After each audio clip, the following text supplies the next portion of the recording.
We crack open the cold one with the crew. RJ bringing brews, AT got the scoop. Midwest vibes, growing cracks, yeah we grinding. Sales of Fox and Morse, keep your minds rewinding. Across the state, spread the word, that's how we do. From the craft to the cans, always something new. Raise your glasses, cheers to the cherry sauce. And every sip, till the stories evolve. Hear news blowing up, hear the chatter. Midwest Beer Show, raising the cloud. Gorgeous on the mic with the passion and blast. Dave Z's got the knowledge for an history fast. What is up, everybody? Welcome into another Midwest Beer Show on this Saturday evening, December 13th. It's right there on the bottom of the screen, right there in front of me. So it's snowy December 13th here in Cincinnati. I don't know what it is out there, Dave, if you got any snow out there, but we're sitting up where I'm at about 5-6 inches right now, I believe. So now we had that last weekend, but it's just cold. It's what do we got here? It is 9 degrees and are calling for like 0 overnight. Yeah, we're 20 degrees right now, and by tomorrow it'll be down into the low single digits. And for those going to the Bengals game, you'll be looking at, I think they were saying close to maybe minus 15. So bundle up if you're planning to go. I mean, you got to be a diehard to go to a Bengals game in minus 15 weather in my book, because I don't think it's worth it when it's that cold to watch the Bengals play. But they're playing the Ravens, so it's an interconference type thing. Yeah. So the same thing here. You know, the Bears are playing good. They're playing Cleveland, which should be a win, but you never know. But it's like, oh no, that's too cold. I'll sit home and watch it on TV. Definitely what I would call flask weather. Get a little whiskey in there with you as you go. So, yeah. But for those of you coming back here to check out the show, we appreciate you here on Rajay Beer Ventures or on Beer in Front, whichever one you're watching on, as we are simulcast on both. And if you're watching on mobile or on regular horizontal computer, we appreciate that too, as StreamYard has now made the opportunity to be able to live stream both ways, which is nice, because I know some of you guys are on the go and you like to be able to do that. Mm-hmm. So what were you going to say, Dave? Were you going to say something? Are you going to delay? No, it was like cutting in and out where I couldn't hear you. No, I hear it now fine, but like when you were talking, it was like cutting. I don't know if you see underneath my name, I have no internet, have an internet issue, so I'm doing this on my phone. So hopefully I don't get cut off here. Well, some parts Dave might be a mime tonight, so we'll see how that goes. He'll start doing hand gestures. But this is like some Flintstone shit here without internet. Well, what am I gonna do tonight? I can't watch TV. I'm gonna have to read a book.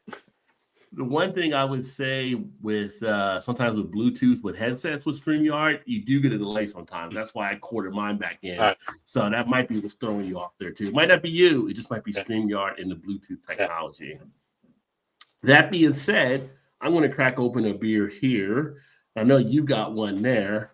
And I'm going to go a little bit. Well, I guess I'm not going to really go out of the. I am going outside the Midwest, because this is actually done in California from Trader Joe's, and they usually do stuff over in Wisconsin, but it's going to be the Winter Ride Doppelbock, Double Bock.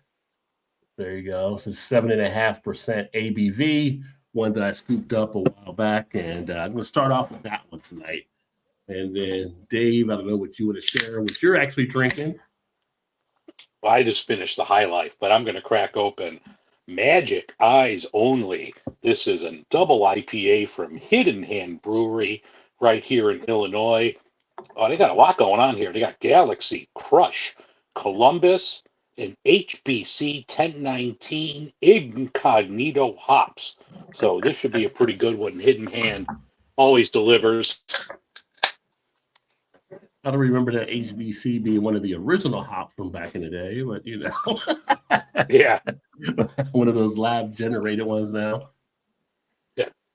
You take a look at this beer. This beer's got a great look on it. I mean, outside of the artwork, it's got a great look on the beer itself with the dark copper color, kind of like I guess a chestnut brown. Yeah, it's always surprising some of the things you find at Trader Joe's, because you can find some good deals in there. Like, I don't know how it is by you, but like the Trader Joe's by us for craft, like they Mhm. have a ton from Pipeworks Brewing, which puts out some good stuff. I mean, solid stuff from Pipeworks, but that's like it. They might have a single half acre, but it's all Pipeworks, and then it has like their store brand at uh I want to call it Meisterbrow, but it's like their store brand beers. But they don't have Oh a lot yeah, of craft at mine anymore. yeah. Joseph Browse there. That's the one Yeah, that was yeah. under this one here, and we still got a few craft, not as much as we used to have. But Mhm. it's funny because our Trader Joe's, the last few times I went in, they're not even getting the vintage beers. Okay. So that's kind of weird that they're not getting that as well. So maybe they're just doing some different things in different markets and kind of shrinking what they're actually having on hand.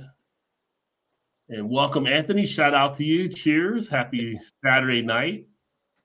Or unless you're over in Europe Saturday morning, we do have some of the European fans that come through. We're not getting into that. This is a beer show, but I mean, Yeah. just not all Americans take guns to school. Yeah, yeah. Well, I'm trying to read this on my phone. I'm going to put my bifocals on. I can't see what he wrote. Yeah, he was asking about American taking guns to school. I mean, because they had a shooting at Brown today. I don't know if you saw that or not. At Brown University. So sad state of things that happen, unfortunately. Yeah. But I mean, can't lump us all in there together because a lot of us, Yeah. a good amount, most of us don't do stupid stuff like that. Yeah. But but hitting into let's see some of the beer news we can kind of generate in. Now I'm going to be actually doing a lot of stuff from my end because as Dave mentioned, he has no internet, so I'll be kind of guiding some stuff through here to be able to kind of share and talk about. And obviously, Dave, you're going to be like the color commentator probably tonight on stuff. Yeah. So. But we just came out of the nomination period for the next American Craft Beer Hall of Fame inductees. That just happened actually in between shows. So that was last Friday, the 5th was the deadline to get the votes in. So I did cast my ballot in on the 5 that I chose out of the 10 that were available. And usually we'll have that early. Well, they'll know before we will, but I think they usually announce they're going to do it around February, I believe. But this year's inductees, and I'll pull it up here as well so you can see it on the screen.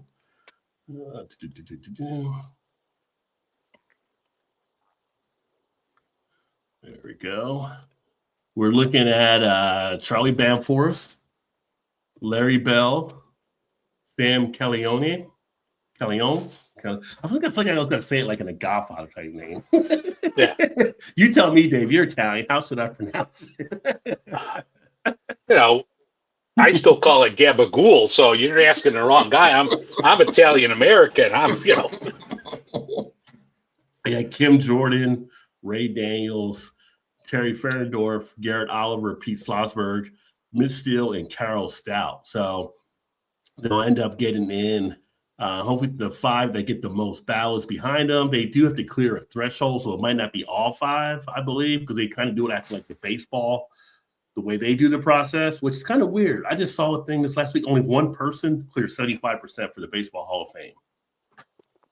So they're going to have a party of one? Well, that was the Veterans Committee, and then they'll vote on the others in January. So, only one out of the Veterans Committee got in. Yeah. So it was kind of interesting to I saw that. It was like, that doesn't make sense. So, but here are the nominees and some great names as always. A few were on the ones last year as well. Actually, 1, 2, 3, 4, 5, 6. I want to say 6, maybe 7 were on the one that we had last year. It's hard to can't get everybody all in at one time, right? But it's all people that are worthy of getting in there. So anybody that jumps out to you, I know you're a fan of Pete's Wicked. So yeah, I mean, everyone is a well-deserving person. You know, I just talked to Marty on Thursday, and I was going to get the episode out tomorrow. I don't know if I don't have internet. It might be kind of hard to edit. So, But yeah, I'll have an episode with Marty out this week, and we talked about, you know, the Hall of Fame. We talked about his new book that's out as well. So, but yeah, like all 10 are worthy. Yeah. There's still a person that I think should be in there and is not, but you know, I'm not a judge, so I can't do anything about it. But you know, everyone on that list is well worthy of being inducted. Yeah. Well, that's the thing too. Like, we don't even get to decide who goes on the list. We just get presented with the list, and they have a different advisory committee that comes up with the names. So, you know, reach out to Marty, let him know if you think somebody should be in there, have them considered. Yes. That, you know, there's always, everybody's got blind spots. So yeah. But I'm anxious to see who we actually get in there. Shout out to KO in the house. Cheers, my friend. Yes, the Midwest Beer Show. Although, if you're not in the Midwest, we probably still got some good stuff for you to listen to anyway. Yeah. So we just focus mainly from the Midwest. But like tonight, we'll be getting into something that's not in the Midwest that's kind of blowing up social media right now. So it'll be interesting to get into that story because I keep finding out more and more over the last 48 to 72 hours. Wants to hear Bourbon County reviews for this year. I do have all the Bourbon County except the prop because I'm not in Chicago like Dave is, but I haven't drank any of them yet. I haven't done any of the reviews. Bourbon County is kind of a weird type thing. Like, I get them, but I don't always drink them immediately. Like, they go to the cellar a lot. Like, I got stuff in the cellar from last 4, 5, maybe 6 years down there still that I haven't cracked open. But I'm going to try to get to them. Easily the base I'll get to because I got like 2 of the 4-packs. So, the way they I haven't bought any of them yet. I keep seeing like the 4-pack of the base, and you didn't mind buying it when it was the bigger bottle if it was like $10-11, but now the 4-pack is like 25 to 30, and it's kind of like so I put them down. I know I'm going to grab it at one point. It's not like it's an IPA and you have to drink it fresh, so I'll get it sooner or later, but I have not grabbed it yet. Yeah, it's kind of weird the way it is, but I ran in my head, I ran the numbers. Here it was like $25.99 for the 4-pack.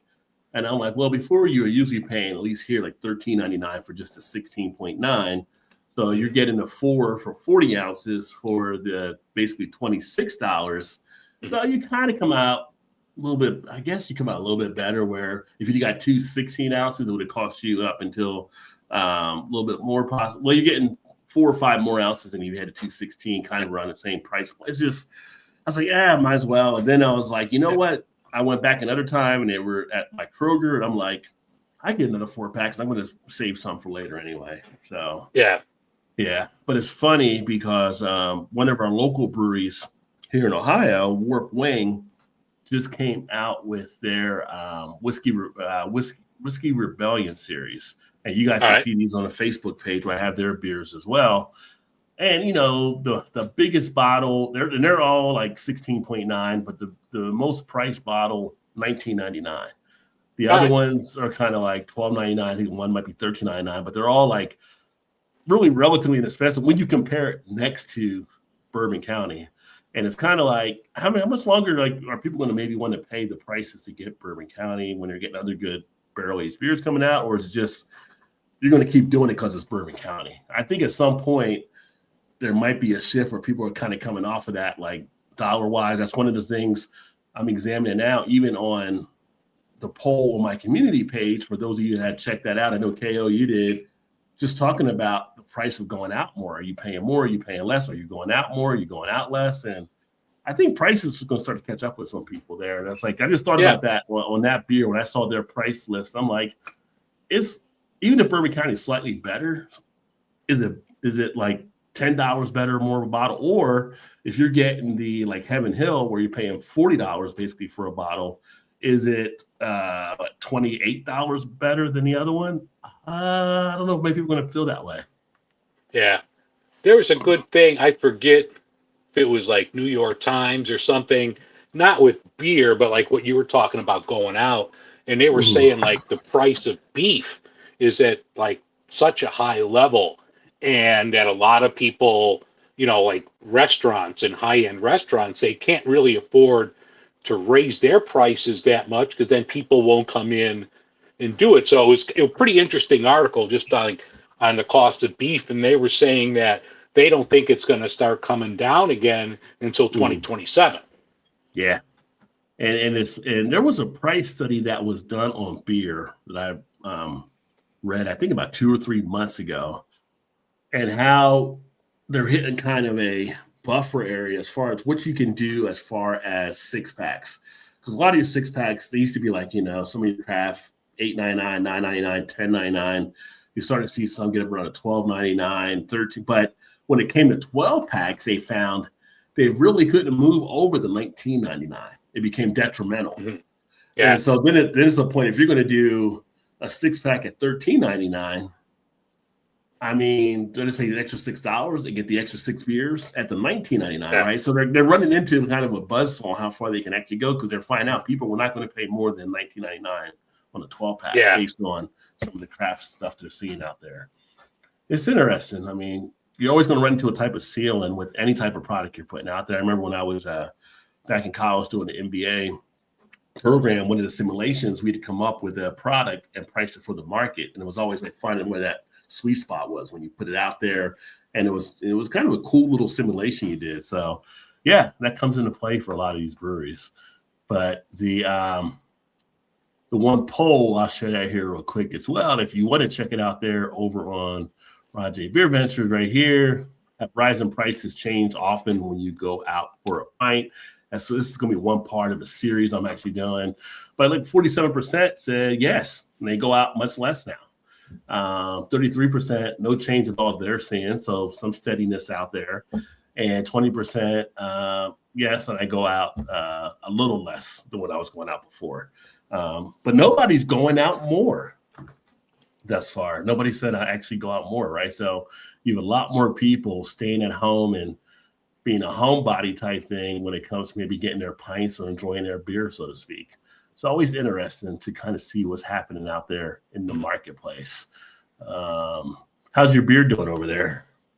Really good. I'm like Hidden Hand. If you're in Illinois, you got to pick it up. They are, was it Lake Zurich, I believe? Let me double check. Mm-hmm.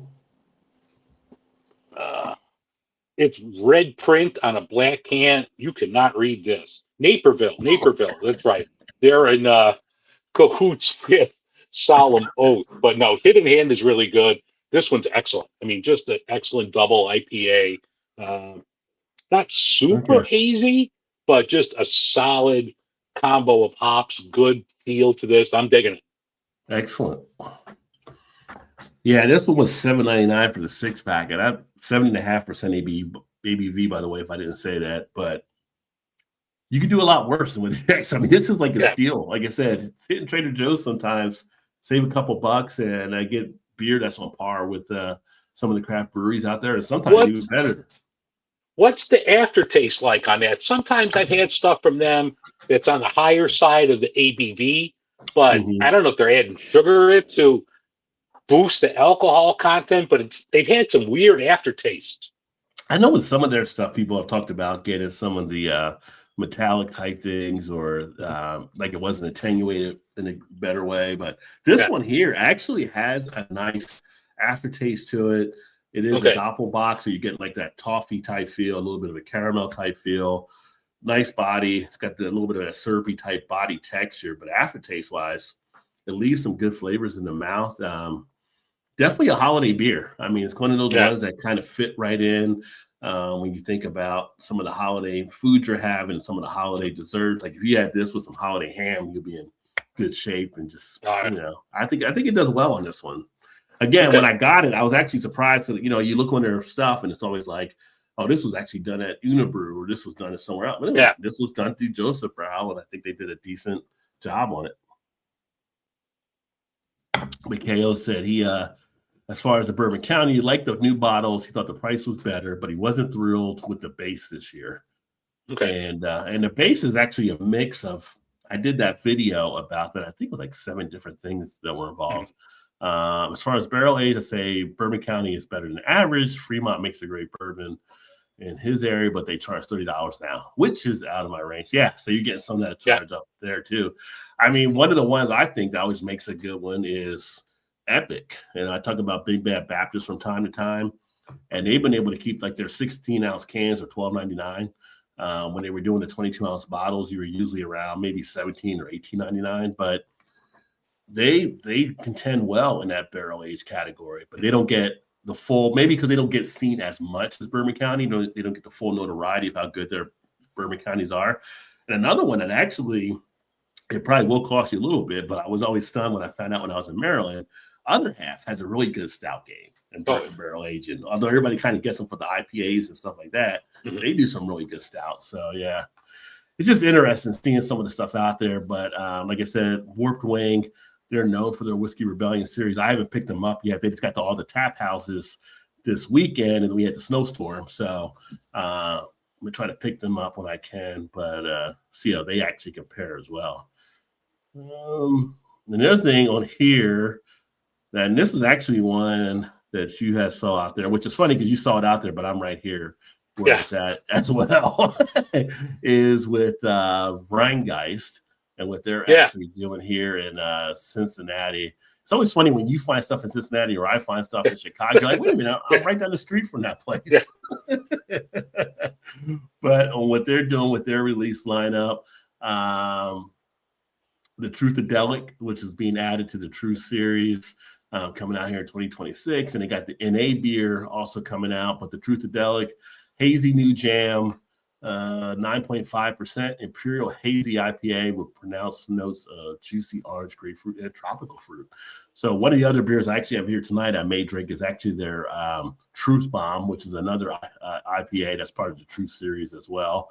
And then they have their Ghost Hops. Again, they're in a market as well. So Hazy IPA, and then the Great American Beer Fest medal-winning Ghost Pills. They also have now, too, the non-alcoholic Pilsner. So everybody kind of got blown away by that. It seems at Great American Beer Fest.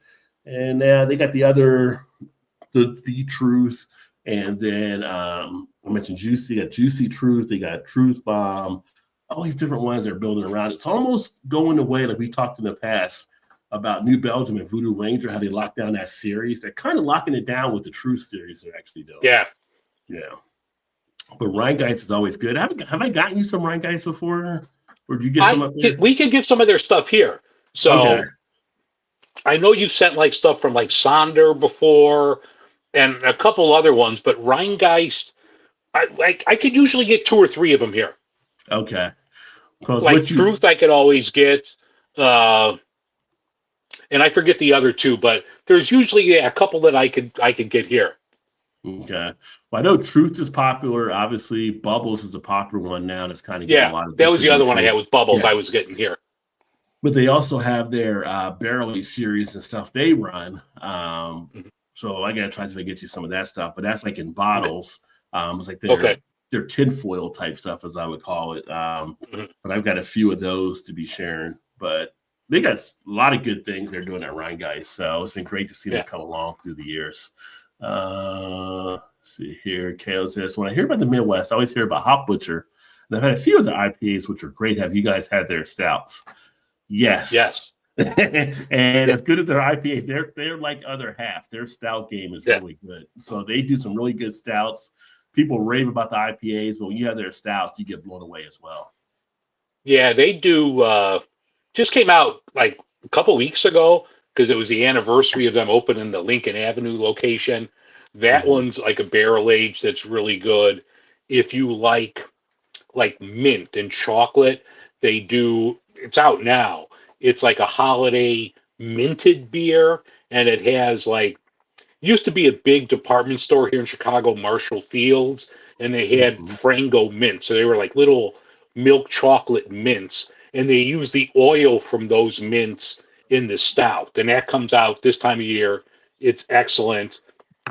You know, they're known for their IPAs, but like they put out an Italian Pilsner right now that I'm going to try to pick up tomorrow. Their Pilsner game is great. Their stout game, everything they do it well. Yeah. And I think they even did one time, I got one of theirs, I think it was their Mexican lager that was sent to me as well. Yep. So they did that. I was surprised when they had one of those, and a few of other stuff there. They did that pistachio stout, right? That's a pretty good one. Okay. Have you had that? Have you had the pistachio stout yet? Or okay. Yeah, I remember having I that. haven't And I was had it pretty this solid. year. I know I've had it before, but it's been a while. But yeah, I was gonna run in there today, but I was like running back and forth trying to get modems and get all sorts of stuff done. So I kind of ran out of time. I'm like, I got to get back home. So I'll try Right. to get there tomorrow. Yeah. Always worth the trip. And if you're hungry, got to go across the Yeah. street and get a burger. I'm just Yeah. saying. Get a burger at the Fat Apple. Yeah. uh, I totally know those Franco mints. I grew up in Illinois. So there you go. Okay, cool. Yeah. Yeah. Yeah, but the beer is called, I think it's called Minted. And yeah, it's out now. And yeah, if you remember those Frango mints or, any like chocolate mints, I'm sure there are different chocolatiers around the country. They put those out. So imagine a stout with that, like those oils in there. And it Yeah. tasted just like the mint. It was great. That's awesome. Yeah. Yeah. Has anybody in Chicago that you know of ever teamed up, like, because everybody always do these collaborations, like teamed up with Garrett's to do the popcorn in any beer? Has that been? Revolution did. Okay. So Revolution, they put it out for like 2 years, and I don't really know if it sold because they didn't do it this year, and it was like a caramel corn. So it was a caramel corn collab with Garrett's. Mm-hmm. Good, really good. You definitely had the caramel. You had like the corn feel to that. I'm like, you couldn't have put the cheese corn mix into that, but I don't think you want to be the person cleaning the tank after you're putting the cheese corn mix into the brew tank. But this was just caramel corn, and it was a decent beer.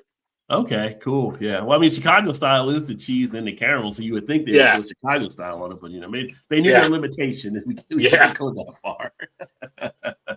Yeah. Anybody ever gets to Chicago, get some Garrett's popcorn, which is great. I always love that stuff.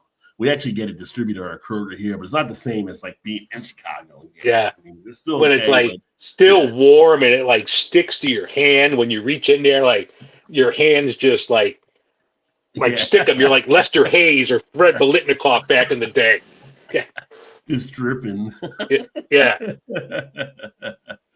Oh, and then also, what you had pulled up here too, Yuengling now entering Iowa and Wisconsin. So again, Yuengling still not in every state, so they're coming first quarter 2026. And for people in those states, you'll now be able to get a bevy of their stuff. Usually it's the lager, it's the black and tan, it's the light. Some places are getting the flight as well, but it's not the full, but it's kind of like that little start to the market, and then they'll come out maybe with Oktoberfest if things are selling well and some of their other stuff. But do people really still look as forward to Yuengling now? I mean, it's kind of like, are people still like back in the day where they would drive from one state to another state to get it because they couldn't get it in their state? I don't know if people still do that now. I don't know if it's still that desired. I mean, it's a solid beer. I mean, if you're looking for a reasonably priced beer, like I would have that 10 times out of 10 over a Macro. Yeah.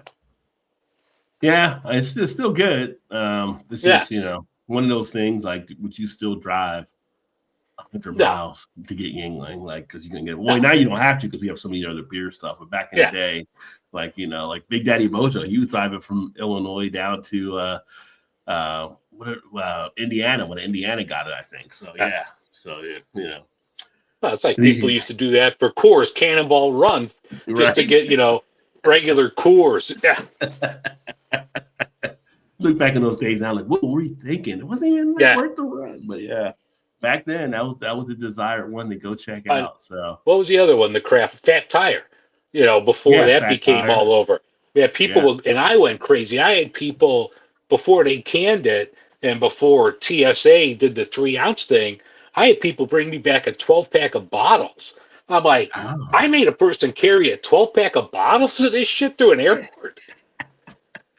So back in the day, before TSA, you could actually bring them in your on cabin. Oh, yeah. Okay, because I know Absolutely. you could pack them in what you're going to be Yeah. putting under the plane, when you Yeah. check bag. But I didn't know you could do it back then with the just carry on. Okay, Oh yeah, yeah, not a problem. yeah. But I do remember like back in the traveling like in the late 70s, early 80s, and people would like pack like lunches and their stuff to bring on to get on the plane. They're breaking out Oscar Mayer sandwiches or something. Yeah. Like, we used to have all kinds of stuff they would do to travel. Because I work at O'Hare, and I'm right next to a security checkpoint. What I'm doing now, and just Yeah. looking at people, I'm like, "You're bringing in Popeyes? You're bringing in Portillo's? Look at you!" Yeah. They're like, "You don't feed us on the plane anymore." Yeah, that is. I mean, that is one of the things that's different Yeah. now, as far as like not having the meal service. Yeah. And even if you fly first class, you don't really Yeah. get maybe a meal. You get more snacks. Yeah. Which is fine because when I fly first class, I'm just like, yeah, we can start serving now. I'm seated. You can go ahead Yeah. and bring the alcohol over. But Yeah. we went on I a mean, trip you're not once. getting like back in the day, like when we got like Chateaubriand and stuff in first class. Yeah. Yeah, No, those yeah. days are long gone. Yeah. They say, would you prefer the chicken or the steak for dinner? They don't ask that anymore. You No. get something. You Yeah. get pretzels or you get crackers. Choose one. Yeah. And don't be stingy with them all. Yeah. And make sure you give me that hot fudge sundae too at the end. Yeah.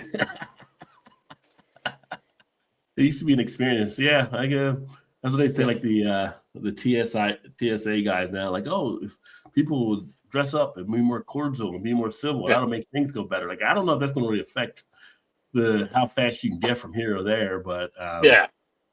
when we did get that stuff back then, people were kind of wearing the suits and stuff. People were more Oh, dressed yeah? up back in the day. Yeah. It was like your mom make you put on your Sunday best. We're going to take a flight. You got to go Oh yeah. get dressed. Yeah. Yeah. Back when we had Buster Brown shoes and Got out your best Stacey Adams. Yeah, absolutely. Yeah. Kids would be in the what was those, the pants back in the day? Oh shoot. I'm trying to think of there was like certain pants that kids had. Like they had like the Husky version, but it was like a brand. Oh. I'm trying to think of like You're not thinking of like Tough Skins, are you? From Tough Sears? Skins, like Yeah. Tough Skins or whatever like that. Like, you had to Yeah. have the nice and clean and pressed and or whatever. Yeah. Like, yeah. It gets to the airport and like you're a little kid, your mom's like, don't be rolling around the floor. That's your Sunday pants. Yeah. Yeah, it was a different time for sure. Yeah. Let's see here. So this other one that we saw. This is the one taking a look at ask the pros how does Scratch put 131 different botanicals into a beer that still tastes great. So this is Scratch up in Ava, Illinois. Yeah. Reputation for combining foraging of flavor and finesse. Ended up with 131 botanical ingredients into one tasty beer. Now, this is the one that you came across. Have you had this beer, or was it something that's kind of I have not. your Like, interest? they're like down like St. Louis area on the Illinois side of that. So they're like, I think they're the southernmost brewery in Illinois. So they're way down there. So we don't get any of them here. I think Brian from 314 in St. Louis, I think he might have sent me a Scratch before, but not that one. But it just sounds like really interesting with just everything that they put in there. I'm kind of thinking like a gin-like feel to that. So Yeah. it's something that's on my radar. I'm going to have to try to get.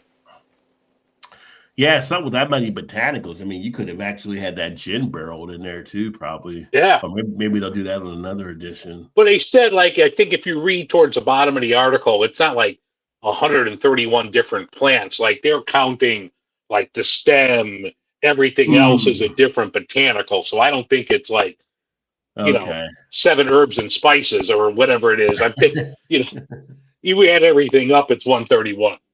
Gotcha. Yeah, except for Scratch, 131 was about more than seeing how many ingredients could fit into a beer. It was a culmination of the expertise and know-how they have developed on the previous dozen years. Interesting. Yeah, that might be something, definitely, if you get a chance to check that out for sure. Yeah. It says for hickory, we use the leaf, the bark, and the seeds. That's one ingredient, 3 different ways. Yeah. Yeah, so they're kind of breaking it out like that. Wild oregano, Like, bee who eats palm. hickory seeds and can say what things taste like? Right. How high are you that, I'm going to try this hickory seed? You got to be high AF.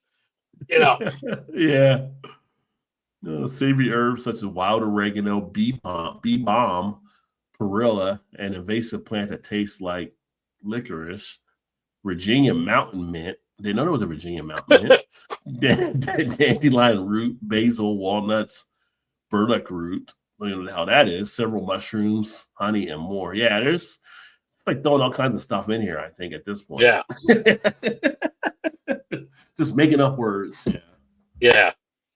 Interesting. I mean, I'll try it. If I see it, I'm trying it. Yeah, I mean, if they bash it and they get it out there, it must be catching on for some folks, and they must have had a pretty good testing on it. 5.3% ABV on it. So yeah, interesting. Yeah, you have to keep us posted if you do get that one there for sure. Always just, the interesting things we get in craft beer. And then I'm going to crack open another beer here because the next news item we're going to get into might be a little bit because there's a lot of shit happening with that one. All right, let me grab another one too. So everybody watching, you go grab one and come join us in like 3 seconds here. Yeah. Keg was New Belgium. Yeah, New Belgium was sending some kegs out back in the day. Oh yeah, go to Missouri to buy a keg. Okay, all right. So that was I mean, I remember a lot of people getting stuff sent in from kegs, like for some of the bars and stuff when New Belgium was probably mid-late 90s or so. It was just so popular. Hiked the keg a mile to a lake in Southern Illinois for a huge party. Wow. That's like super bad. You guys are just going with carrying this keg like for a mile. Yeah. I can't read any of the comments because I'm watching this on my phone. Oh yeah. I can't see that. Yeah. No, that's like, oh no, I can't read that. Well, KO was saying back in college, they actually had got a keg to take to a party. It ended up being New Belgium. And they literally hiked a mile to get it to the party, which was a huge party. So I said, that's like super bad when they got like the alcohol and they're trying to get to the party. Although theirs was a lot lighter than carrying a keg for a mile. Southern Illinois, some good fruit wineries. Yeah. I haven't been to a winery in a while. No. But I like it when I go. Where my dad is from. I just haven't been to one, but I do like going to wineries. Yeah. Let me drink this one. I mean, it's my last one, but I'm going to go ahead and do the Wookie Jack here from Firestone. Oh, nice. I'm going to actually do the anniversary ale tomorrow to get that review done. So, yeah, that was phenomenal. I got to post the review of that. That was fantastic. Firestone, they do some good stuff. Yeah. Actually, they have a friend of mine saw it and texted me the picture. He's like, I know you had to try this. It was a collaboration between Firestone and Revolution. And it was something, my wife's name is Ruby, and it was something like Ruby related. I'm like, I have not seen that, but I will have to pick that up. But he said it was like, I don't know, $9-10 for like a single, but I don't know if it was barrel aged or not, but I'll have to have a look out for that. Yeah, that would definitely be something to look into for sure with those two getting together. Kettle in the house. Cheers, Kettlehead. Great to see you, my friend. Happy Saturday to you. I cracked open Jingle Balls. This is spiteful here in Chicago. This has nutmeg, ginger, and cinnamon. So little Jingle Balls action here. I don't know. That's kind of like fitting going into the next story I'm kind of going into here, but but let's go ahead and get it out there because it is news. It is news, and not the Midwest, but it is news. And the shit that people do, I'll never understand it. that being said,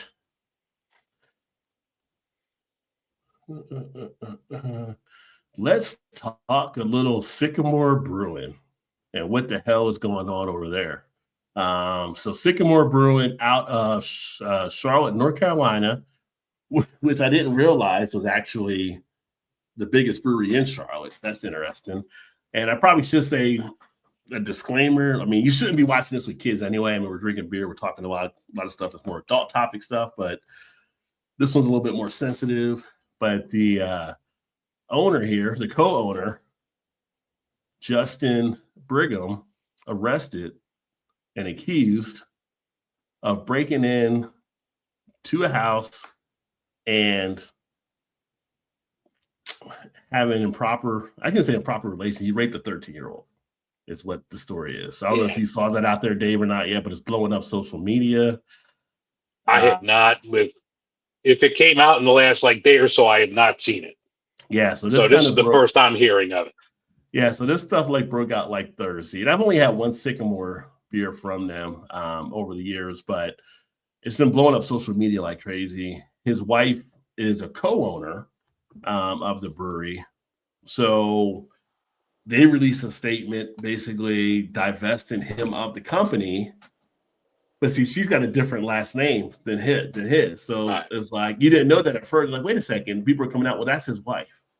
So it's like, well, he's not on the thing. You're saying he's not going to be on the thing, but you're still married to him. So is there still proceeds or whatever, that and everything? And they're saying all that stuff. And then the state of North Carolina responded saying he has not been taken off of anything until we get the form. He is still part. So it's kind of like, this is like digging in into North Carolina. So now you have bars and suppliers dumping their stuff, just pulling it from shelves.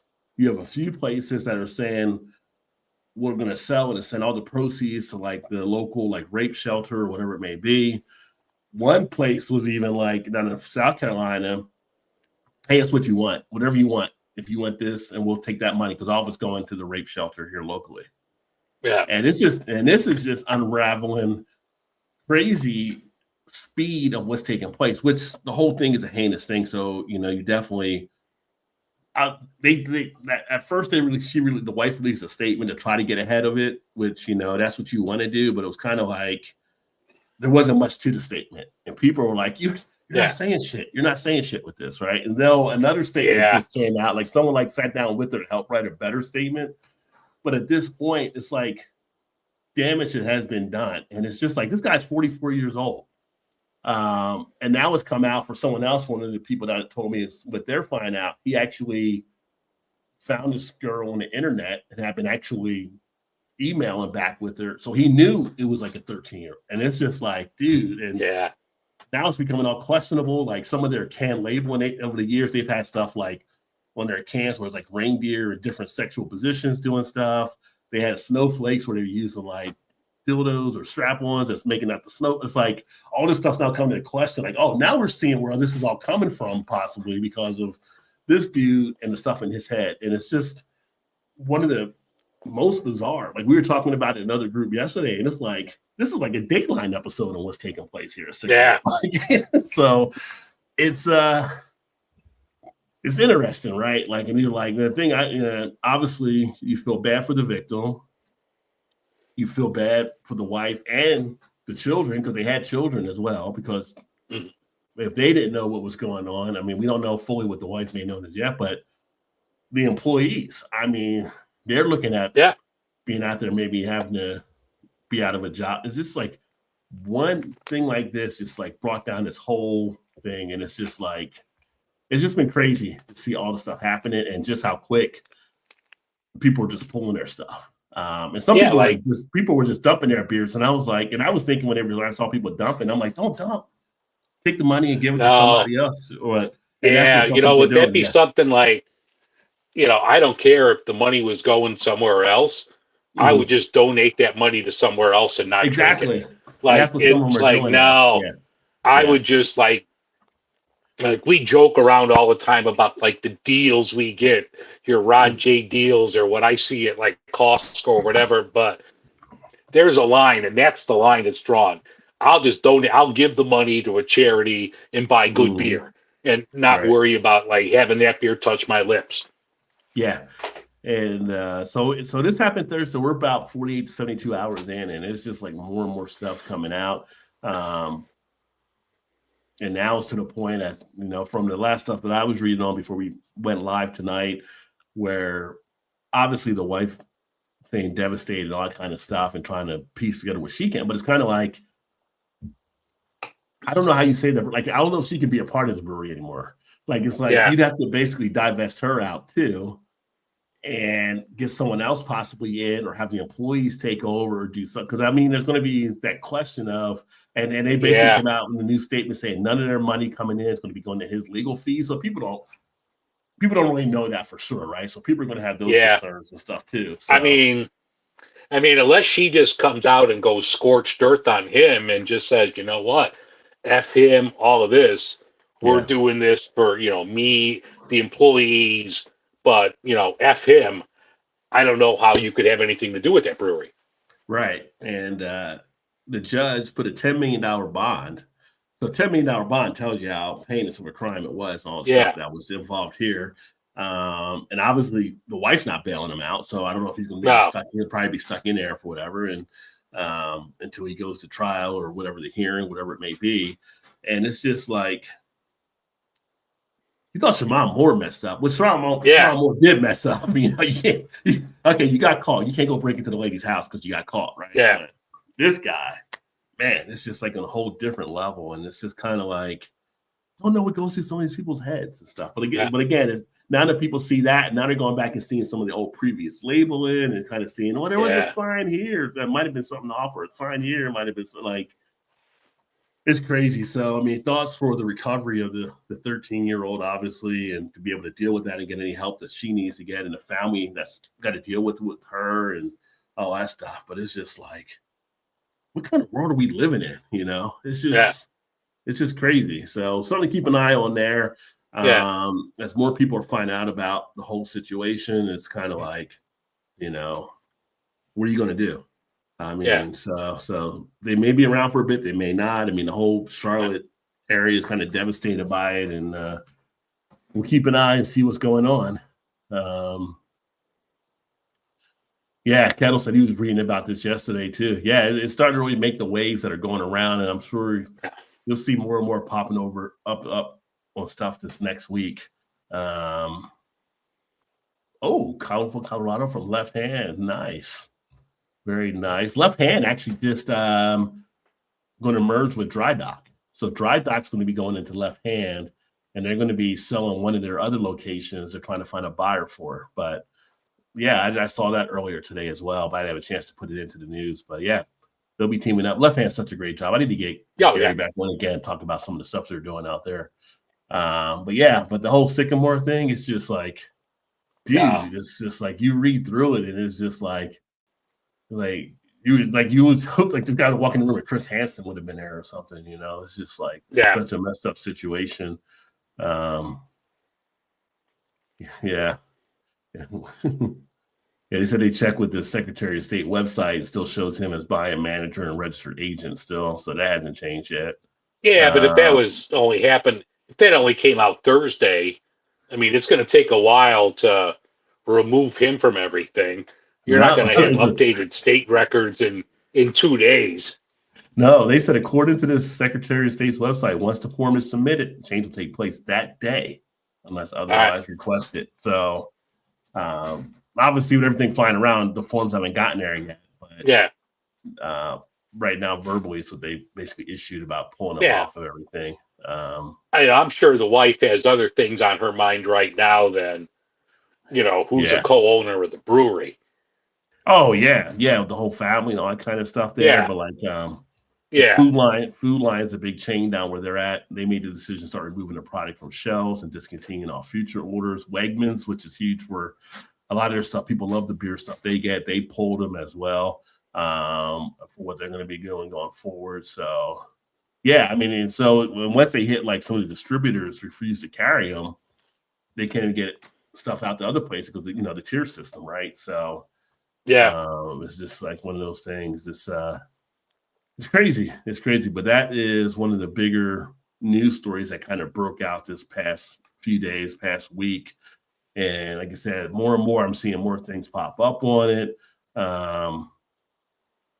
You just wonder about that kind of stuff. It's just weird. And I was kind of curious how he may have come across this individual, because one of the things we talked about in the past has been children in breweries, right? Like if you bring a child into a brewery, you're bringing them into an adult setting. And, you know, sometimes parents can lose attention span. You know, we've seen it with the children running around, the parents aren't paying attention. And it's like, you don't know who's all in that brewery working. Like he could have been a pedophile in the brewery, has their information from where they paid their tab, their credit cards like that, could have located them and filed them. But the fact that he was actively on the internet with this person and exchanging stuff with this, parents, you got to make sure you're checking your kids' accounts out there too. I mean, not to put on the parents. I'm just saying, people were like out here doing some crazy stuff. And I'm sure that's not the first kid this guy messed with. So probably, usually it's not. No, something like that happens. So no. Fuck. And I don't know if he has a son or a daughter, but you have to worry at home. Like, did he ever try anything with their kid? You know, like, I mean, the wife might be asking the daughter now, like, did that daddy ever tried to do this or that? You know? Oh yeah, it's just crazy. But not the kind of news we like to really talk about on here, but just one of those things where it just couldn't be avoided. It's just that big of a story taking place right now. So keep an eye on that. Also, between this show and last show, December 5th, if you didn't know, was actually Repeal Day. And that was the end of Prohibition on that day in 1933. So unfortunately, we weren't here to celebrate with you, but hopefully you did have one that you raised that day for December 5th for Repeal Day. You know what's sad, just thinking about this and doing the math? I was born closer to Repeal Day than I am to today. Yeah, well, if you are, then that means I am too. Yeah, probably. Thanks, Dave. Way to cheer me up on that one. Yeah, we go right from one topic to another here. Just keep swinging away. I'm looking because I'm doing this on my phone, and it's like I look like fucking Beetlejuice here. What the fuck is with this like angle? I got like this little head and this big. I mean, you got the black shirt on. And like, look like fucking Beetlejuice. God. God damn. So the other thing I just saw recently here too, and you know, it is macro, but unfortunately it is going to be affecting some people as well. Although I will say they are seemingly doing the right thing in a way for where they can. So we had Anheuser-Busch. They're going to close their 70-year-old production brewery there in Newark. They're also closing another one that is in New Hampshire. And I just read earlier tonight, they're doing a third one as well. So they're going to be closing these breweries out, citing basically, I guess they're pulled too thin. They need to get things back under control. But they are saying like the 475 employees at all three plants will be offered jobs at other facilities if they can actually move and be able to take on new positions, and if not, they'll be looking at severance packages for them. So, go ahead. What'd you say, Dave? You said who can? I'm starting to. I think we're back. I was starting to lose you for a second. Yeah, you were talking and you went out, and then I think you're back now. Yeah, all right. I think it's back now. Yeah, everything was kind of choppy and frozen for a second, but I think you're back. Yeah. No, I think I was here the whole time. I think you're back. I think it was like the thing was because you were saying you got cut off there, but you were saying who can. I got some tinfoil on the edge of my phone trying to get a signal here. You need a kid to stand by the rabbit ears and hold the antenna. I think Dave's going back and forth right now. I see your lips are moving there. I don't know if I could put a coat hanger in this phone. Yeah.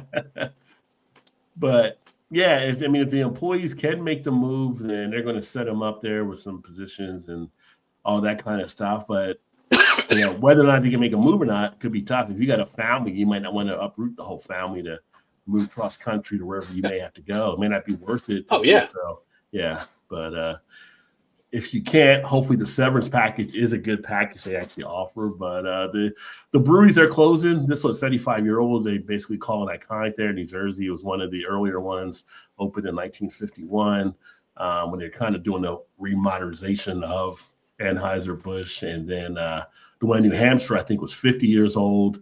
Can't remember how much the other one was as well. So sad to see, but not only are craft breweries being affected on things, some of the big boys are too. So they're feeling a pinch a little bit. It's just the cost of doing business nowadays went up, I guess you could say. Also, shout out to New Trail in Pennsylvania. They were named Brewbound's Craft Brewery of the Year. And if you never had New Trail beer, I would definitely recommend it. They do some phenomenal stuff. Everything I've had for them has been so good. So, but the Brewbound just had their annual awards. That was one that I saw there. So maybe in a couple of weeks when we do the end of the year wrap, we'll have more of those. We can kind of go over who may have won different things during the course of the year, kind of like an end of year type thing, and then talk about some of the beers we really enjoyed as well over the course of 2025. Let me open this one here. And then we also had the Beer Institute.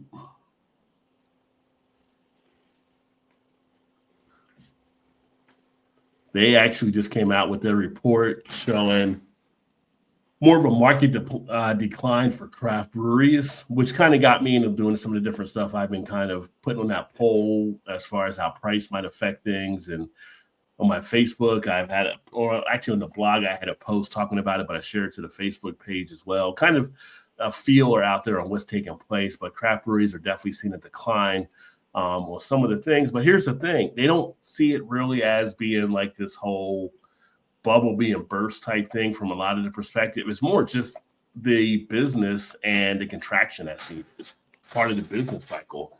So I forgot what it was a few months ago. Yeah. I think the net number to gain and loss from this year and last year was only like 30 or 40. So it wasn't like a huge amount was really being lost at all. You're having less sales because people are drinking less or they're choosing different type of things, which I'll talk about here in a second as well.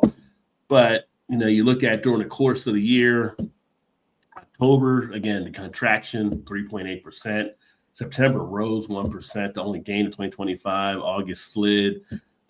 July dipped. June narrowed the loss. They're not huge falling out. February was a huge one, 16.4. January, 8.6. And I think part of January, February, if I had to speculate, might be part of more and more people getting into the dry January. And there were a lot of people that came out of January and didn't want to go back still. And they might have bled into February as well. So you had the rise of the NA. Yeah, like I'm going to do the dry January again this year. Just kind of reset everything so I don't look like a beached fucking whale when I'm doing this show. So I want to try to drop a few pounds. Going to do like dry January. And there's like, we talk a million times. We're ambassadors for Go Brewing. There's other great NA options out there. So I'm going to do that. Then, I mean, it's not going to continue into February. I still talk about beer. But, yeah, I think that's a lot of it, too. People are just like, they see how they're at the end of January. And you're like, oh, you know what? I'm still feeling pretty good. Drop some weight or I'm feeling better. And it's still butt cold out in most parts of the country. So, like, I could go a few more weeks without a beer. Yeah. So they roll it right into that. Now, here's the smart thing. But then you get the Super Bowl, then you got to really start hitting it. Yeah. I'm going too far at this point. I got to get back. Yeah. The thing that you have here, though, is also the opportunity.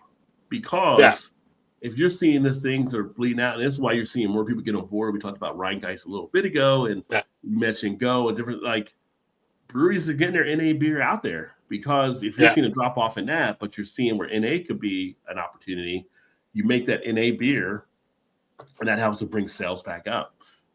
So you've got to meet the people where they are. So I think that it'll be interesting to keep an eye on to see how much farther it goes. But I like I said, the number that we're still 9,000 plus. It's not a huge drop off. It's just we do have a lot of breweries out there, and let's face it, I'll say like with Sycamore, when I went back and looked at the beer I had for them, I think I rated it a 3 out of 5. It was okay. Yeah. It wasn't great. It wasn't like a huge solid craft beer. And I talked to some other people with the whole Sycamore thing, and I've had a couple other people talk about, well, their beers are okay. They weren't really knocking you back or anything like that and everything. So if you're not putting that great product out there, because people at what we're paying now are going to want to have that product be efficient. We want to put our dollars into what's going to be worth it, right? Otherwise, we're not going to buy that anymore. You get nowadays, you get one chance with a craft drinker to enjoy your beer, and if you miss that mark, you may lose them. So it's a different type of world right now. Hey, what's up, Poorly? Definitely a market correction from years of oversaturation, not a pop. Exactly, and that's what I tried. Yeah. I was talking on the stream last night, commenting, and one of the guys kept saying, "Oh, the bubble." They're like, there is no bubble. It's not a bubble. There's no bubble. It's just basically, if you know anything about business and the business cycle, this is a contraction type phase. You have to basically have this take place to get rid of the ones that aren't coming up to the other level, and basically weed out the ones. Yeah. Also, and it's hard. I'm still getting a little lag here, but a lot of people in the early days of craft beer were brewers, and these were home brewers that were doing it. And in the last few years, people saw where the market was going, and you're getting money people involved. Well, the money people, quote from the great movie Hunt for Red October, they're going to want it back. So the money people aren't getting their money back. They're closing things down. So I just think it's thinning the herd. We're going to get back to where we have brewers that are opening things up, and it's going to be better for consumers down the road. Agreed. Yeah. And I think that's what you have to have, and then that keeps people moving forward on things, and it comes up with other ideas, like Portland said here, handful of breweries that are doing root beer, ginger beer, and the like. One place we don't ever talk about as much, even though they have like their beer line, it's like say BJ's. You guys got BJ's there, BJ's Brew House. We had it for a while. Then we had like the Ram that was big here for a bit, but now they're gone. So we don't have any of like the Rock Bottoms, the Ram BJ's anymore. Yeah, BJ's may have one of the best craft root beers I think I've ever had. Like when you go to, if you're a root beer fan and you have a BJ's, you got to get their craft root beer. It is just that phenomenal. But you have breweries that move in those other areas where they see opportunity. It's all innovation. It's not anymore. I can brew, a great Kolsch. I'm going to go sell it to all the people. They're going to come knocking on the door to get my Kolsch. It doesn't happen that way. You got to be out there to be able to be versatile and make the moves you need to make to actually adjust with the market. So again, craft beer sales may be down in one area, but we know NA is the fastest growing part of craft beer. Are you making NA beer? Because if you're not, you're probably missing opportunities to actually grow out. So or you could even contract an NA beer and put your name on it. I don't want to throw a brewery out there because who knows. But if just hypothetically, and I know nothing what's going on, but if Half Acre were to put out a Daisy Cutter NA, or any brewery puts out their flagship name with NA, you're going to get people to buy it, even if they wouldn't drink an NA. Like, I'm curious. Now I'm going to try this. Right.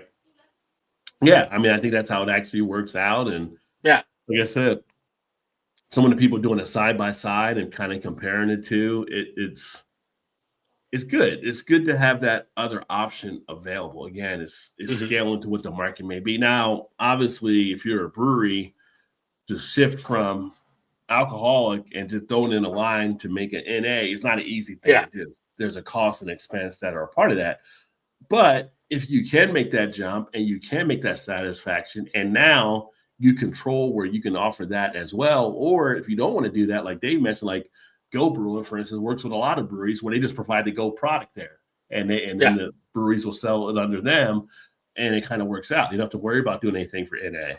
But I always come back to the thing, and I've explained this like talking to so many different breweries. If you want to get the maximization of people coming to your brewery, because more breweries, in this next piece I'm going to share kind of hits this as a point too, it's got to be almost a destination. So if I'm going out, brewery is a communal type thing for a lot of people. So if you're going to go out with a group, you want to have something everybody can kind of enjoy. And if it comes to a brewery that says they don't have an NA versus one that has an NA, that group of 10 may go to the one with the NA because they know a couple people don't like to drink beer that much, or they like the non-alcoholic versions.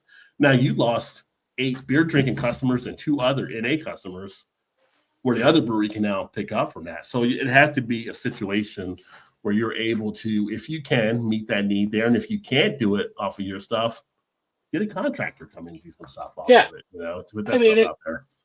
And we saw years ago, 8 years ago, where you'd see breweries, putting in ciders because some people have dietary restrictions and they can't have gluten. Well, they provided ciders for their customers that had like dietary restrictions. You got to do it. You got to put NA stuff out there.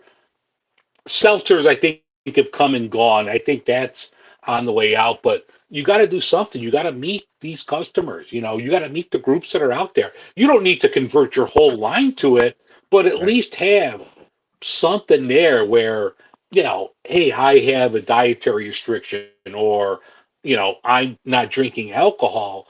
You can invite me in as well, where I feel welcome too. Right.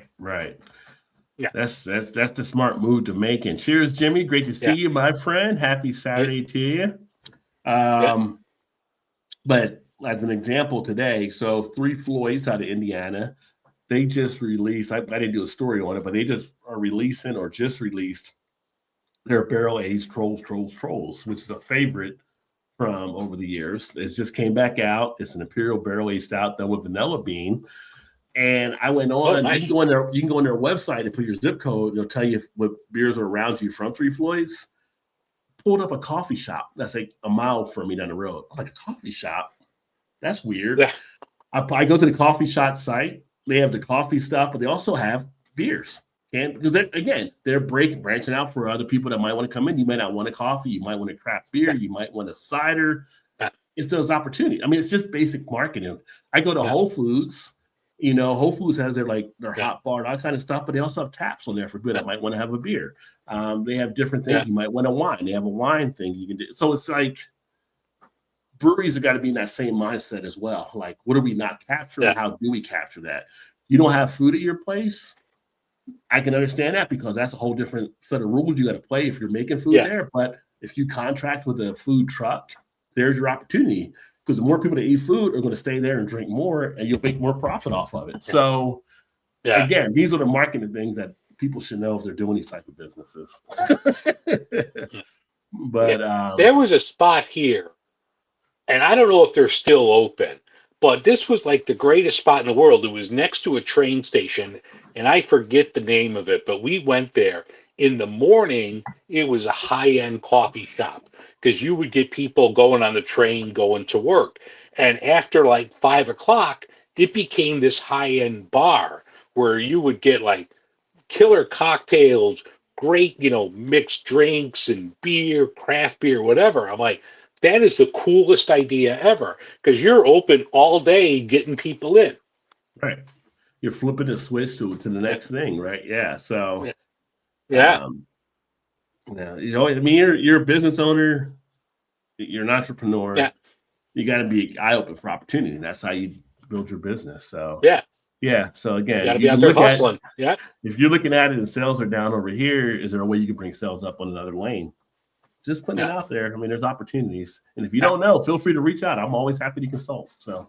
Absolutely. I do marketing for a living and stuff. I can definitely show you some things you might be missing there. But here we also had, this is the last story one I had for tonight. And this is one of the things you run into as well. Now, in this story, it talks about legal marijuana. among 5 reasons why craft beer is changing in Michigan, and it's using Michigan as an example here. But then it hits into different things that are taking place on why people might be drinking less, basically. And yeah, it's marijuana is another option that a lot didn't have, years ago. And that's something you have to be aware of. And then it made note here, like craft growth, it began to slow before COVID. So things that kind of shifted some. So there's a different mindset that might have come into play. It also makes mention on here, and this is what we just hit on, diversification beyond beer. It's not just about beer, but it's also meat and other stuff. And that's why it says businesses are adding spirits, wines, ciders, and full food menus. You have to bring more to the table. This is the part that talks about the competition with cannabis and then also canned cocktails. We talk about the RTDs. I actually am going to be featuring some RTDs on the channel that I've recently done some reviews on, because RTDs are becoming much more of an impact in the beverage market. You get an RTD for $9.99. That's a 20% ABV poured over ice versus what you may pay on some of these other beers, and you just only want to get like one drink. It becomes a somewhat of a competitor in that regard too. So you have to be prepared for those type of things. And then go ahead. Were you gonna say something, Dave? No, it just broke up again, but we're back. Oh, okay. I got 2 bars still. I'm just looking at my signal here. I got 2 bars.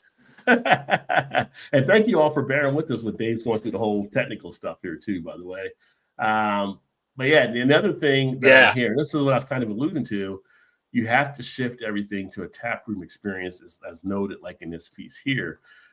With so many different things happening, so many different things being added out there in the marketplace, trying to get attention of said beer drinkers, so to speak, what makes your brewery stand out? Why should they come to your brewery versus going to another? What is your thing to grab the consumer to come in? And if you're not actually appealing to that and you're just a brewery that's just there, well, we make good beer. If that's your answer, you're going to be in trouble probably, because you have to have things there to cater to make people say, okay, this would be a good experience. Let's go down to Mad Tree tonight. Let's go to Rheingeist. Let's go to Hop Butcher. Let's shoot over to Revolution. You got to make it some type of experience where people want to come out, because I went back to that poll I shared earlier. People are going out less as far as answering the poll right now when that little bit of a sampling taking place. And it's got to be impactful for where they want to actually go. And then the other part, and this is something that, unfortunately, some of it's out of the brewery's control, but economic pressures from both sides. One, for consumers not having as much to maybe spend now, but also the price of ingredients due to some of the tariff type BS stuff that's taking place and things along those lines, where ingredients are now costing more. They got to raise prices more, and the people don't want to pay those prices. But the reason they have to raise prices is because we're charging countries other prices to bring stuff in. And it's just like a price war you're in without any chance of being able to defend yourself and be prepared for it. So unfortunately, a situation that some of the breweries are running into as well. So kind of interesting piece, kind of hitting on some different things. Yeah, we talked about, like, 9 months ago when we did our show on tariffs, the bulk of the base malt of the majority of breweries in this country, craft breweries, comes from Canada. So you have these tariffs. The base malt, which is 80 to more percent of a craft beer, comes from Canada. Mm-hmm. The prices go up. Beer's going up. Right. And the issue you have is then you have your aluminum and everything else. Yeah, to add all that stuff in. And sometimes, a common response sometimes is to grow malts here, where you can't always grow the malts in our country that you can grow in other ones. It's just like the land's not fertile enough to actually grow certain things that we need to get, right? So certain parts of the country are better suited for growing certain products. Like you always had, like Virginia and stuff with tobacco. You couldn't grow that in other parts of the country. Certain parts of the country are great for barley and stuff that we would use in beer. Other parts just aren't. So it's You can't just say, oh yeah, you could just grow barley here. It's not always workable. Right. It's kind of like oil refinery, right? You can only refine a certain level of oil. Like people always say, well, we just drill for our own oil. Well, you can't just drilling for our own oil doesn't solve the problem because we don't have anyone to refine it. It's going to be just batched away until we can refine it. So you're not really doing anything to help the situation by doing it. So it's just, it's math, it's science, it's putting everything together. But but that's the beer stories I had for this week. I mean, I'm going to crack one more. I'm sure we'll wrap this up in a bit. But we could chat. Let me crack one. Yeah.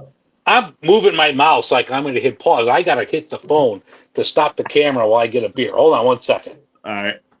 Yeah, and if people have questions or comments or want to chat, fire away for sure. But that's a lot of the beer news stuff. I will say, if you haven't seen or you've seen and you haven't picked up Wookie Jack from Firestone, if you're a black IPA fan, this needs to be in your fridge. This needs to be in front of you. Firestone knocks out a park again with this one here, the Black Rye IPA. Well worth giving this a try. And, that's like the gold standard of black IPA. Yeah, unfortunately, it's my last one that I actually have, but it will be missed. I may play Taps later because of not being here anymore. This is like almost like a milky pour here. So what is that one? Yeah. What is this? I'm doing a Pilsner, a local Pilsner here from Chicago, Hopewell Brewing. This is Pills, but it's foamy. Yeah, the Full Metal Jacket, that might have cost you more dollars on that one. Yeah. For anybody that saw Full Metal Jacket, you might know the scene I'm talking about.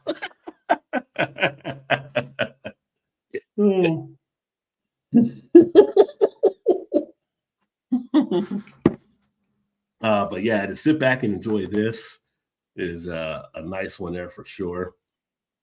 Talking about beer, April, I think it's April that the CBC will be doing that in Philadelphia. So that will be upcoming here. Wow, I can't believe it's like 5 months out now. Yeah. So still taking a look to see if I might be able to attend that there. Trying to think of any other beer news that's really taking place. There's nothing, I mean, locally. Yeah. I'm trying to think. Everything's in the cloud. I was going to say I had some stuff in beer and beverage news, but I don't know if I could access it if it's in the cloud. Oh, one thing I did see, I don't know if you saw it, that it's the last year of the stadium in Buffalo where the Bills play, and Bud Light is coming out with the beer. I guess they took a ton of snow and they purified it and they made Bud Light with the snow from the stadium in Buffalo. I know they changed corporate names a few times. It might be called Highmark now, and I apologize if I'm wrong, but if you're in like the Buffalo area, you could get this Bud Light made from the snow from the stadium there. Yeah, I did see that one, and I want to with this like something freeze maybe. Let's see here. I did see that one out there as well, which is pretty interesting. Yeah. And I know, like, I think Coors Light did before similar stuff with, like, hockey teams when they won the Stanley Cup and they melted the ice down and purified it, which I hope they did because hockey players spit. You better purify that shit before you put that in beer. But they made beer from like Stanley Cup champions ice. Yeah, okay. It's such a gimmick type play to kind of do that. But then, like you're our locals, kind of like you're like, oh, this is cool. He did it for us here, Yeah, I mean that would be something like you would just save the can, like if you're a collector. Yeah, like if they did something there like that for the Blackhawks, if the Blackhawks they were getting rid of that stadium or something, would be a cool thing for Chicago. Yeah. I just see it was a weird thing. Budweiser's offering a free round of beer if you've been vaccinated. I didn't think they were still doing stuff with the COVID-19 stuff, but I didn't either. For I adults, just got my jab a couple weeks ago. I'll send them my picture. Yeah, Budweiser rewarding adults who have received COVID-19 with a free round of Budweiser Oh,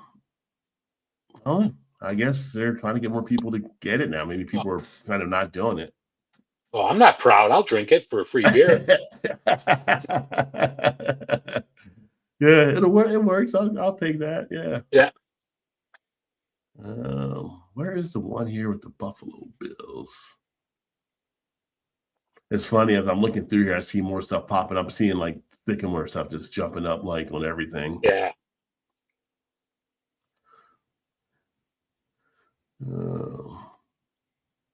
Let's put the Bills because it was a more recent story.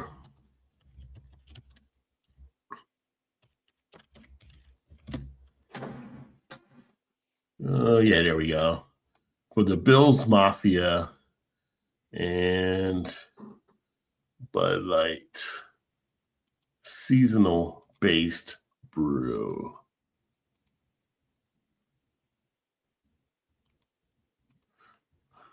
Cool looking can though. I'd give them that. I mean, yeah, like it was a sweet looking can. Blizzard Brew is what it's called. Yeah. Yeah. Like definitely if I was there, I would have it and I wouldn't drink it. It would just go in like on the shelf as a commemorative item. Yeah. But I wonder if it's like part of like the Bud Light marketing plan to try to get back into good graces with some of the people they feel like they lost. I wonder. Yeah, I think people's attention spans are gone. They forgot all about that shit. Probably. Yeah. Yeah, they had an interview here with Andre Reed, and they were asking him stuff on here too about how it connects. Oh, Andre Reed was a player. Yeah, I had him on my fantasy football team like 35 years ago.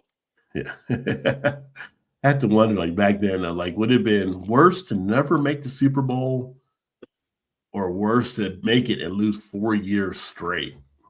Like, would you rather not been there? Would you rather not been in the Super Bowl than to lose 4 years straight? What's the worst of the two? You still made it. You had 4 years of parties at, wherever they were at. They sure, like, I know one was in Pasadena. One had to be in New Orleans because that's like every couple years. Yeah. So I'm sure they had a good time. And, the loser's cut of the Super Bowl is better than not making the playoffs at all. I was thinking of the one country that kept sending me, why do we keep getting these damn Buffalo Bills t-shirts saying Super Bowl champion? Yeah. they make for people that don't know, they make t-shirts of both teams, and then the losing team usually gets sent off to like some country in Africa or something like that and everything. So you got a whole town walking around. These kids in Ghana, Buffalo Bills, 4 years straight. These guys can't win anything, but I like the shirt. Yeah.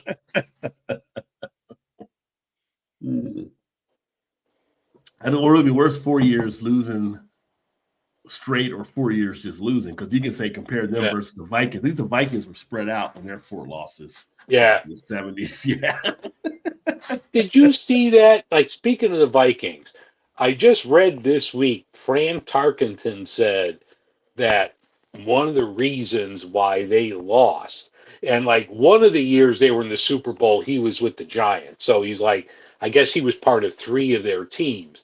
Mm-hmm. He was like, Bud Grant, they didn't practice that whole first week. He was like, just go rest. He's like, where other teams are practicing that first week, and then you fly out like, the week before the game. But he was like, we didn't do anything. We didn't prepare at all. And then when we got there, we were just kind of behind the 8 ball.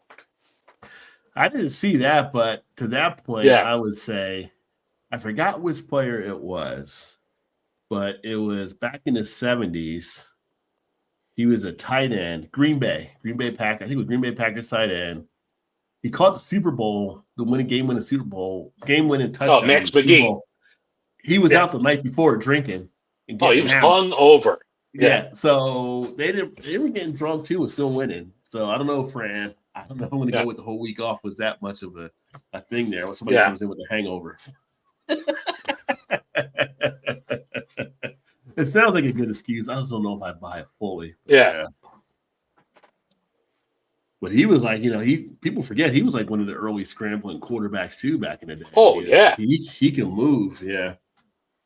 Yeah, I mean, you had him, then Staubach came after him, and then you had, the athletes that came in after that, but yeah, like growing up, like, Staubach and Tarkenton. Yeah.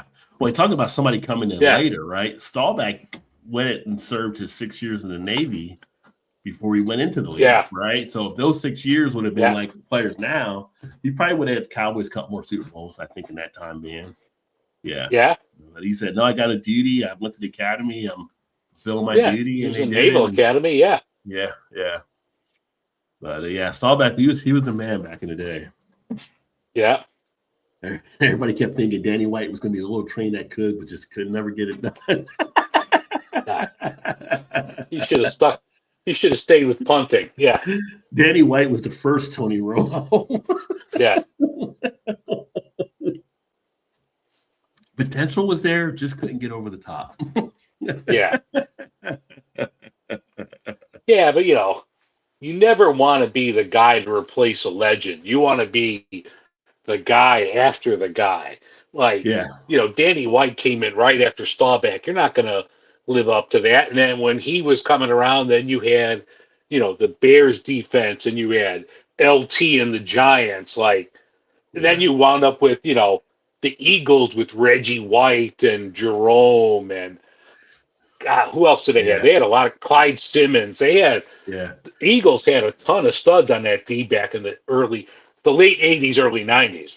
Yeah, Jerome Brown when it died early. I mean, that front line was just killing it. And I remember when Reggie went to Green Bay, basically he didn't want to go to Green Bay. Yeah. And him being a preacher, whatever, he said, I'm going to go talk to God or whatever like that. And God directed him to go to Green Bay. And he was like, at the time, I don't know if there was any other black players on the team, but he was one of the first top black players that went there. And they were like, we doing, Reggie? We don't go to Green Bay. Like, he recruited other black players to that team. Yeah. And stuff. And it made I've been to Green Bay. There's no brothers in Green Bay. Yeah. If you see a brother in Green Bay, he's a Packer. Yeah. But now it's just so common out there. But Reggie was the first one that really did that, he was able to bring other folks up there. So but they still had Sterling Sharp was there before Reggie. Sterling was, he had that neck injury. Sterling Sharp was a player. Oh, Sterling Sharp could play. Yeah. It was Shannon Sharp got his Hall of Fame induction, and it was before Sterling finally got in. And Sterling just got in last year. Yeah, and it was kind of like, his speech and stuff, and he's like, you don't get many people like you get in the Hall of Fame when you're the second best athlete in the house, because he always looked up to Sterling. Sterling was always like the guidance for him. And dude was a beast. Yeah, if he would have that neck injury, he would have been up there with Michael Irvin numbers and stuff like that, if not even higher. So he was one of the top receivers at that playing in the league at that time. That just a sight to see, So when injuries happen, they happen. Unfortunately, it's a rough sport, but With that being said, I think we're all wrapped up here. All right. Unless anything else you want to add there, anything you want to have coming up on your channel. I mentioned earlier, I talked to Marty Nashel this week. So let me get my internet back up and get my recordings out of the cloud, and I could put that out. But that was really good. We talked about his new book, The Beer Story Project, and about the Craft Beer Hall of Fame. So that's going to come out, this week. Hopefully tomorrow, but I think Comcast is coming out Monday, so it might be Monday night when I get home from work. I could piece all that together and get that out. That's about it. I'm not sure. The holidays are coming up. I might take a week or two off of the audio podcast, but I've got a couple ideas in the cooker, so we'll see how those pan out. But the one with Marty's going to be good. It was a good conversation. Any key beers you're looking at for your holiday to have? Anything special? No, we're doing a beer exchange tomorrow. So me and my buddies, we haven't gotten together in a long time. So it's going to be a good time tomorrow. we're going to do like we always used to do a holiday beer exchange. So I have Fist Miss from Revolution for the group. You know, they've got some other stuff, so I'll have some holiday beers throughout the rest of the month before I get into the ugly days of dry January. I'll have some good beers to close the month out. There you go. Yeah, last year I had one of the Belgian Christmas beers I pulled from the cellar, which was really good. It was one of those like 25.9 magnums, right, or 25 whatever. Oh, nice. Ounces. Yeah, and it was it was nice, all right, but yeah, 10% ABV. You're like, okay, I'm chill now. Yeah. Yeah. I don't know if they have any left. There was this bar, and if you know Chicago, you know Nisei Lounge. It's a dump bar near Wrigley Field. They're famous. But I was there a couple years ago, and the bartender was like, "Oh, we have some vintage Anchor in the cellar." I'm like, "You do? Bring it up." And she brought up like a 7-year-old Anchor Christmas in the big Magnum. In the big one. Oh, yeah. Yeah. I'm like, bust it open, put it on the tap. Let's open it up. And it was just phenomenal. So I don't know if I'm going to have time to get down there, but I do miss the Anchor Steam Christmas beer, our special Christmas. Yeah. I like to keep saying, well, maybe they will bring. I mean, it's 2 years now, so I don't know if it's going to happen or not. And not a peep's really been said about what they're doing out there. I read that he was saying now the yogurt guy was saying that like they might be like contract doing this and doing something outside of San Francisco. I'm like, I don't know if that's going to sell. I mean, you're not going to sell that in California if you're contract brewing it and you're not doing it in the old neighborhood like you did. So I don't know. Yeah. I mean, it's probably cheaper outside San Francisco from what I know about how much it costs out there for stuff. But yeah, it's kind of tied to that area, right? So yeah, I mean, if you bought everything, you bought the land, you bought the brewery. Yeah, don't be a tight ass. You're rich. You got money. Yeah, you can get it done. Sell some more yogurt. Right. Fuck, your yogurt's not cheap. Let's do the Japani eggnog or something. You know, expand your horizons. That's the worst part about being lactose intolerant is I miss eggnog. I would kill the shit out of some eggnog. I see a lot of times the Evan Williams eggnog out there. I haven't tried it yet, but I see that's usually like over here. That's a big mover for them. I mean, you used to get like those eggnog lattes at Starbucks before they went to like a concentrate. Like back in the day in the 90s, that would be real eggnog, and like you'd pick that up and like you'd tear a rotator cuff picking that cup up. That cup was like 5 pounds because it was just pure eggnog and espresso. Yeah. Oh. And I'd kill a drifter down the street right now for one of those. If my stomach would handle it. That's before they went to full corporate stuff and started like, oh, we can make this in a lab instead. So yeah. When they usually made shit there. Yeah. Yeah, you could do curls with those eggnog lattes back then. Yeah. And I'm pretty much sure like Big Mac used to be bigger back in the day and be less, but it costs more and it's smaller now, I think.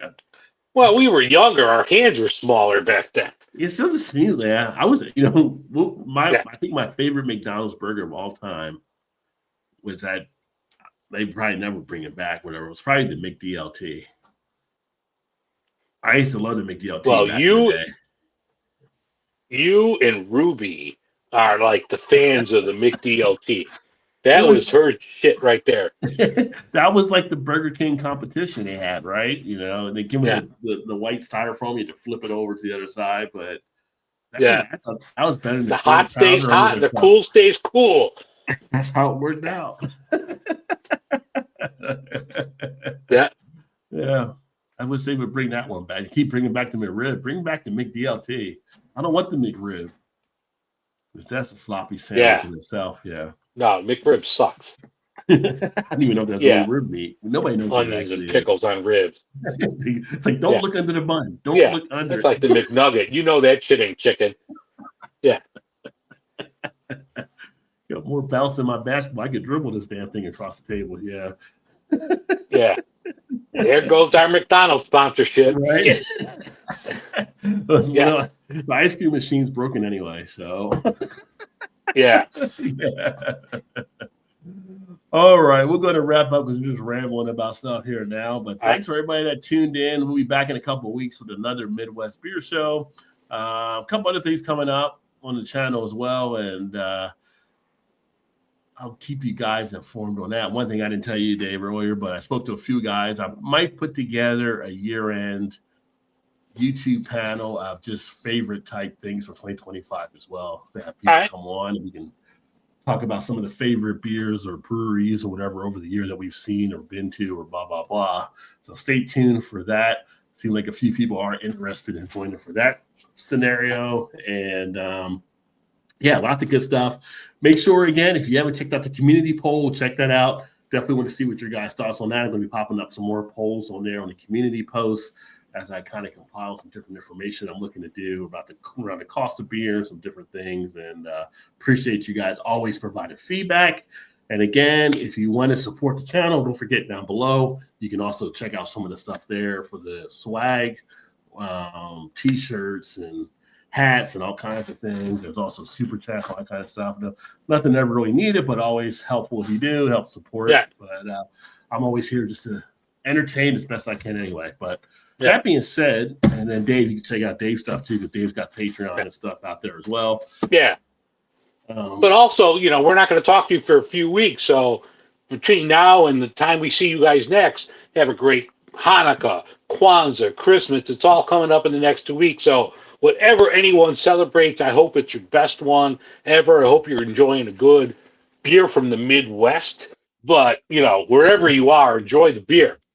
Ditto that for sure. And coming up on the holiday, if you do check out the link tree in my description here on the channel, there is a thing in there for the Amazon store where I have a lot of different beer gifts you can use for the beer lover you might want to give a gift to or for yourself.